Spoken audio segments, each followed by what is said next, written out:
Over the past 15 years, coal power has been on a precipitous decline in the United States and in most major Western countries around the world. Its use has dropped by more than 55% during that time.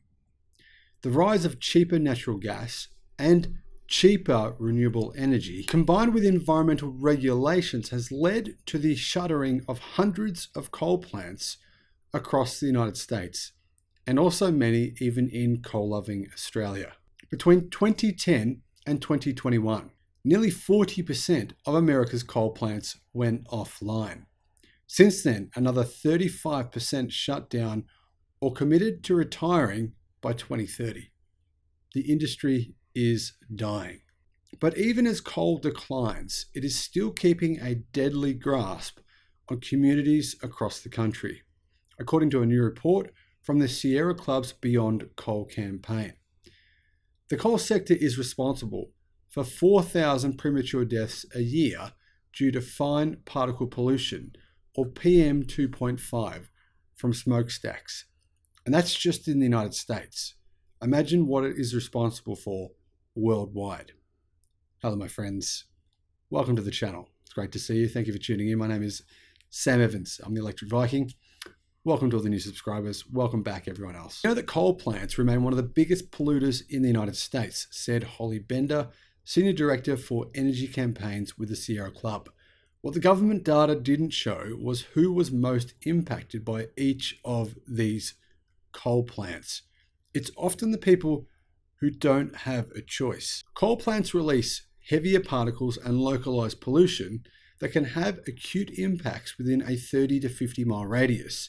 But they also release fine particulate matter that gets blown hundreds of miles away downwind from tall smokestacks. So even if you're hundreds of miles away from a coal power plant and you think you're safe, unfortunately, you're most certainly not. You're breathing in toxic chemicals regularly. The report looked at these particles specifically, finding that they had widespread impacts causing premature death and cancers in states that don't even border another state with a plant.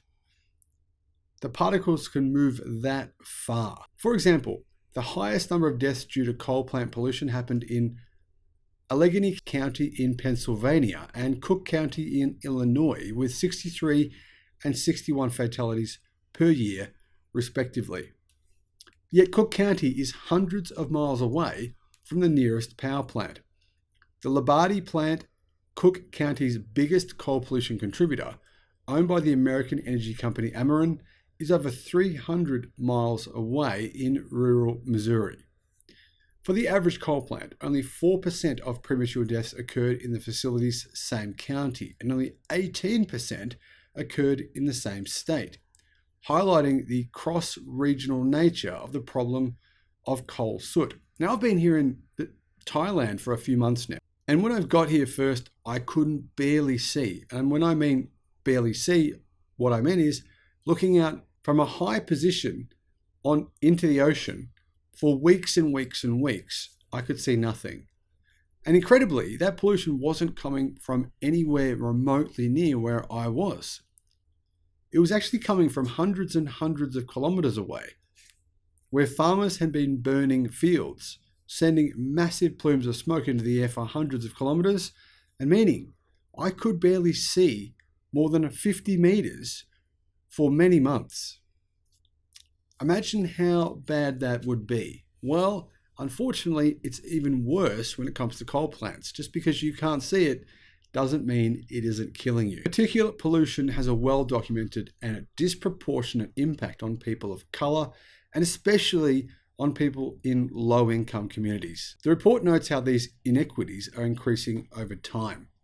While as a whole, coal is the only pollution source that affects white Americans more than average, Daniel Proul, the author of the report, noted that the impacts varied from plant to plant. Many coal facilities examined in the study had disproportionate impacts on people who are just simply not wealthy enough to move away. Over 50% of the mortality caused by coal soot could be traced back to 17 plants, the report found.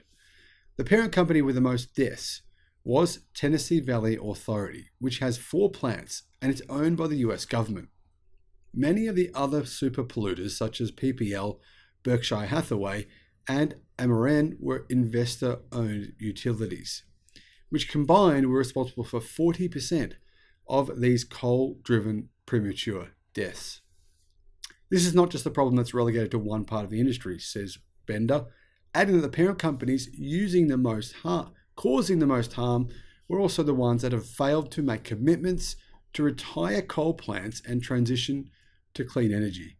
In line with the Clean Air Act, the EPA is supposed to regulate particulate pollution.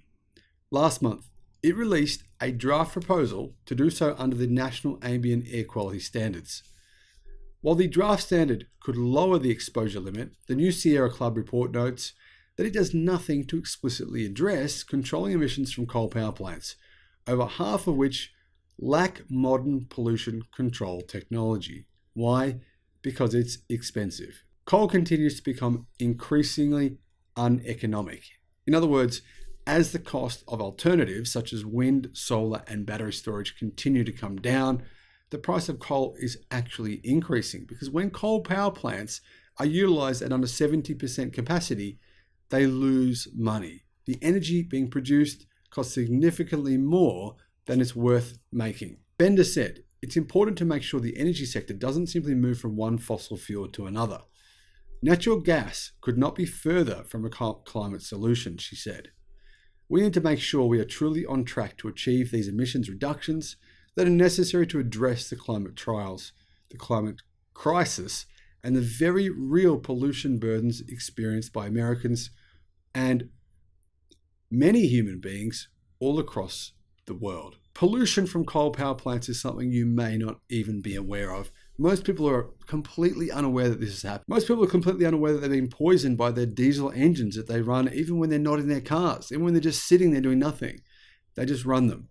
And that's poisoning themselves, it's poisoning their kids often, and it's poisoning other people. The same thing happens with coal. The same thing happens with many different things in life. Sugar, for example. We're poisoning ourselves constantly, and it's killing us when it doesn't have to be.